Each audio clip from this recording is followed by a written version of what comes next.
Honorable Speaker, sir, to enhance business activities in GIFT IFSC, the following measures will be taken.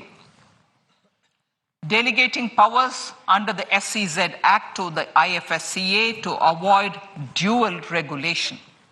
Setting up a single window IT system for registration and approval of IFSCA, SEZ authorities, GSTN, RBI, SEBI, and IRDAI. Permitting acquisition financing by IFSC banking units of foreign banks. Establishing a subsidiary of Exim Bank for trade refinancing. Amending IFSCA Act for statutory provisions for arbitration, ancillary services, and avoiding dual regulation under the SEZ Act, and recognizing offshore derivative instruments as valid contracts. Honorable Speaker, sir, data embassy. For countries looking for digital continuity solutions, we will facilitate setting up of their data embassies in GIFT IFSC.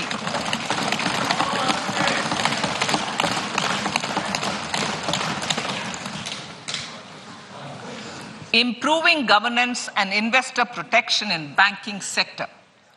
To improve bank governance and enhance investors' protection, certain amendments to the Banking Regulation Act, the Banking Companies Act, and the Reserve Bank of India Act are being proposed. Capacity building in securities market.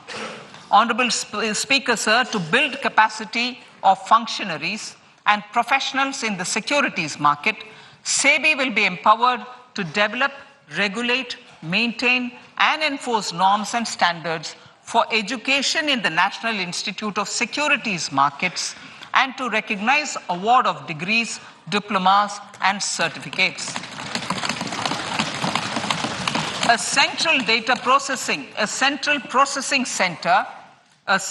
processing center will be set up for faster response to companies through centralized handling of various forms filed with field officers under the Companies Act. Reclaiming of shares and dividends. For investors to reclaim unclaimed shares and unpaid dividends from the Investor Education and Protection Fund Authority with ease, from the Investor Education and Protection Fund Authority with ease, an integrated IT portal will be established. Digital payments continue to find wide acceptance. In 2022, they show an increase of 76% in transaction and 91% in value. Fiscal support for this digital public infrastructure will continue in 2023-2024. Azadi Ka Amrit Mahotsav, Mahila Samman Bachat Patra. For commemorating Azadi Ka Amrit Mahotsav, a one-time new small savings scheme, Mahila Samman Savings Patra or Savings Certificate, Mahila Samman Savings Certificate will be made available for a 2-year period up to March 2025.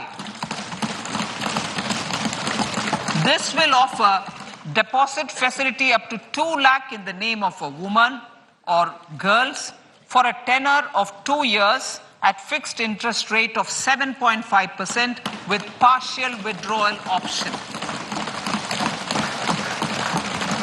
Senior citizens.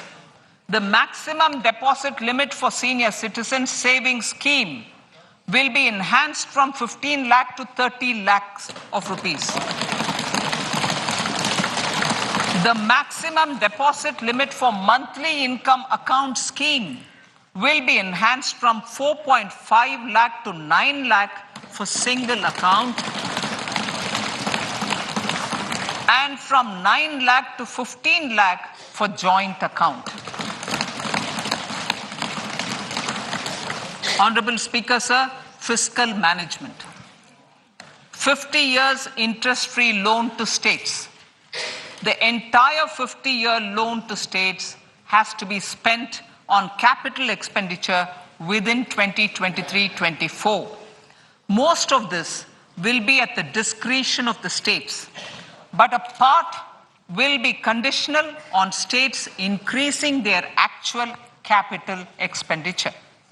Parts of the outlay will also be linked to or allocated for the following purposes: scrapping old government vehicles, urban planning reforms and actions, financing reforms in urban local bodies to make them creditworthy for municipal bonds, housing for police personnel above or as part of the police station, constructing unity malls, children and adolescent libraries and digital infrastructure, and state share of capital expenditure of central schemes.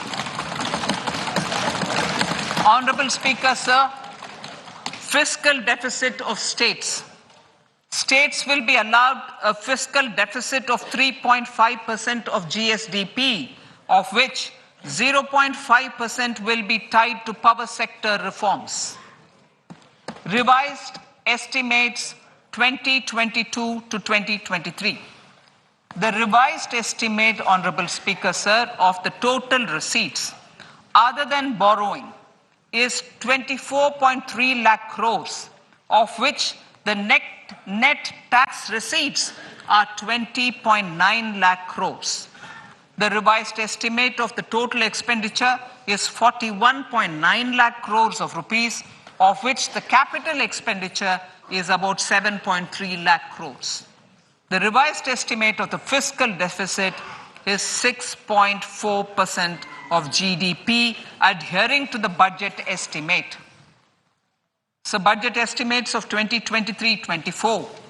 Coming to 2023-24, the total receipts other than borrowings and the total expenditure are estimated at 27.2 lakh crores and 45 lakh crores respectively. The net tax receipts are estimated at 23.3 lakh crores. The fiscal deficit is estimated to be 5.9% of the GDP. In my budget speech for 21-22, I had announced that we plan to continue the path of fiscal consolidation, reaching a fiscal deficit of below 4.5% by 2025-26, with a fairly steady decline over the period. We have adhered to this path, and I reiterate my intention to bring the fiscal deficit below 4.5% of GDP by 2025-26. To finance the fiscal deficit in 2023-24, the net market borrowings from dated securities are estimated at 11.8 lakh crores. The balance financing is expected to come from small savings and other sources. The gross market borrowings are estimated at 15.43 lakh crores of rupees. Honorable Speaker, sir, I now move to Part B.